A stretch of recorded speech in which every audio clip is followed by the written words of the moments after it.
রানা প্রতাপ বৈরাগী একজন বরফকল মালিক, আবার একই সঙ্গে একাধিক থানার মানুষের কাছে আতঙ্কের নাম।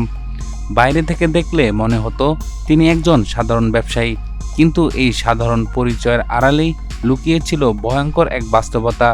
যশোরে মনিরামপুর, কেশবপুর ও অভয়নগর এলাকায় এমন খুব কম মানুষ ছিল যারা এই নাম শুনে শঙ্কিত হতো না।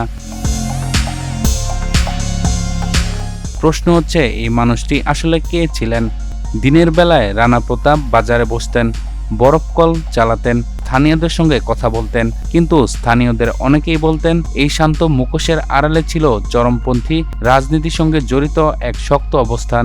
একাধিক সূত্র অনুযায়ী তিনি বিভিন্ন চরমপন্থী দলের সঙ্গে সক্রিয়ভাবে যুক্ত ছিলেন। শুধু তাই নয়, একটি আলোচিত শ্রমিক নেতা হত্যা মামলায় তার নাম চার্জশিটে উঠে আসে, যা তার পরিচয়কে আরও ভয়ঙ্কর করে তোলে। রানা প্রতাপ বৈরাগীকে ঘিরে সাধারণ মানুষের অনুভূতি ছিল ভয় আর নীরবতা। প্রকাশ্যে কেউ কিছু বলতো না, কিন্তু আড়ালে সবাই জানতো এই মানুষটির সঙ্গে বিরোধ মানেই বিপদ। বাজার, রাস্তা, এমনকি গ্রামাঞ্চলেও তার প্রভাব ছিল। অনেকেই মনে করতেন তিনি ছিলেন এক ধরনের ছায়াশাসক, যার ক্ষমতা ছিল অদৃশ্য কিন্তু গভীর। সেই রানা প্রতাপ বৈরাগী শেষ পর্যন্ত নিজ পরিচয়ের কারণে টার্গেটে পরিণত হলো কিনা, সেটি এখন বড় প্রশ্ন।